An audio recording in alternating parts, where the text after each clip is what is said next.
श्री गुरुचरित्र अध्याय 10 कुरोपूर क्षेत्र महिमा। ओम श्री गणेशाय नमः। श्री सरस्वतीये नमः। श्री गुरुभ्यो नमः। श्री कुलदेवताय नमः। सिद्धयोग्यांचे बोलणे ऐकून नामधारकाने त्यांना विचारले, कुरवपुराचे महात्म्य कशा प्रकारे झाले? आपण म्हणता श्रीपाद श्रीवल्लभ कोठेही गेले नाहीत, ते कुरवपुरात सूक्ष्म रूपाने कायमचे राहिलेले आहेत। आपण पुढे असेही सांगता की श्री दत्तात्रयांचे अनेक अवतार झाले, हे कसे काय? नामधारकाने असे विचारले असता सिद्ध म्हणाले, अरे श्री गुरूंचे महात्म्य काय विचारतोस? ते सांगण्याच्या पलीकडचे आहे। अरे श्री गुरु दत्तात्रय हे विश्वव्यापक परमात्मा आहेत।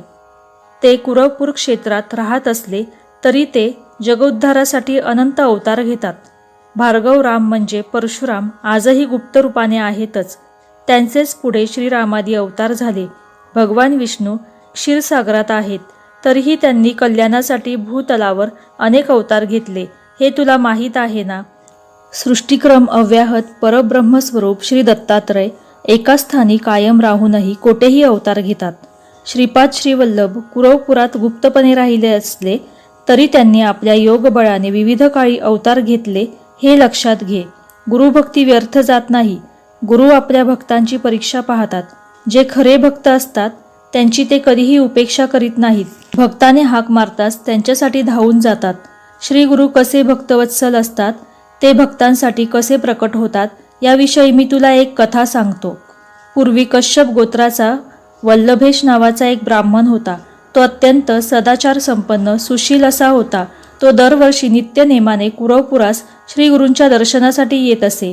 त्याची गुरूंवर नितांत श्रद्धा भक्ती होती। एकदा त्याने व्यापारासाठी जात असता नवस केला, व्यापारात चांगला फायदा झाला तर मी कुरवपूर यात्रेत जैन व 1,000 ब्राह्मणांना इच्छा भोजन देईन, असा निश्चय करून मनोमन श्री गुरूंचे स्मरण करीत व्यापारास गेला।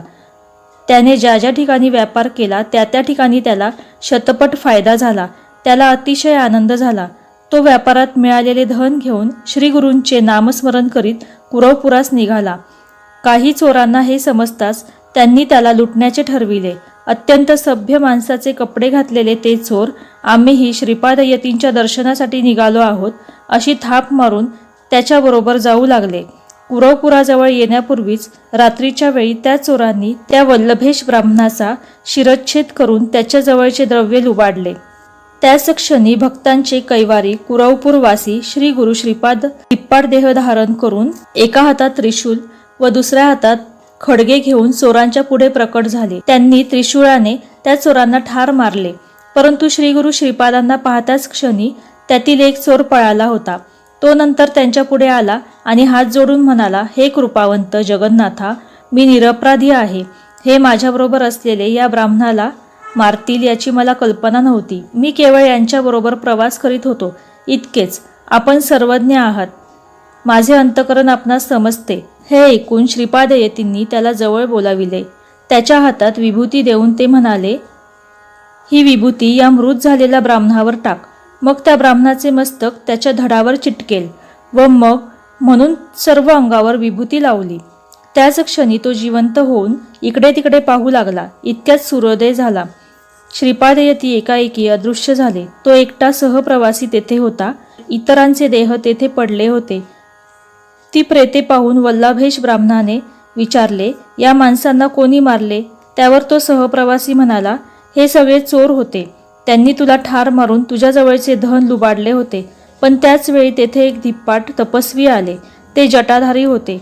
त्यांनी सर्वांगाला भस्म लावले होते। त्यांच्या हातात त्रिशूळ व खडगे होते। त्यांनी या चोरांचा वध केला। मी त्यांना शरण गेलो। त्यांनी तुझ्या शरीरावर विभूती लावून मग म्हणून तुला जिवंत केले। ते भगवान शंकर असावेत असे मला वाटते। वल्लभेश ब्राह्मणाने हे ऐकले। त्याच्याबरोबर जे धन होते ते त्या चोरांच्या जवळ होते, हे पाहून त्याची खात्रीच पटली। मग तो ते सगळे धन घेऊन कुरवपुरास गेला। त्याने श्री गुरूंची मनोभावे पूजा केली। मग त्याने 1,000 ब्राह्मणांना भोजन घातले। त्याने आपला नवस पूर्ण केला। असे अनेक भक्त कुरवपुरास येतात व श्रीपाद श्रीवल्लभांच्या चरण पादुकांची मनोभावे पूजा करतात। श्री गुरु कुरवपुरात अव्यक्त रूपात राहून आपल्या भक्तजनांचे रक्षण करीत असतात। सिद्धयोगी नामधारकाला म्हणाले, कुरवपुराचे व तेथे अदृश्य रूपात असलेल्या श्रीपाद श्री वल्लभांचे महात्म्य असे आहे. यानंतर तो नृसिंह सरस्वती म्हणून अवतार घेतील व आपले विलक्षण चरित्र दाखवतील. सरस्वती गंगाधर सांगतात, श्रोते हो, आता श्री गुरूंची पुढील चरित्रकथा लक्षपूर्वक ऐका, त्यामुळे सर्व मनोरथ सिद्धीला जातील. अशा रीतीने श्री गुरुचरित्रामृतातील कुरवपूर क्षेत्र महिमा नावाचा अध्याय 10वा समाप्त. श्री गुरु दत्तात्रयार्पणमस्तु. श्री स्वामी समर्थ. जय जय स्वामी समर्थ.